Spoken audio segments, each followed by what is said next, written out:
உடைந்த பாத்திரம் நான், அது உமக்கே தெரியும்.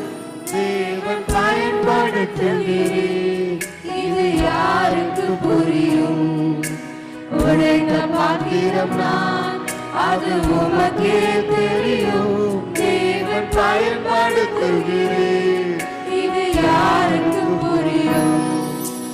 உதவாது என்னில் நீர் உறவா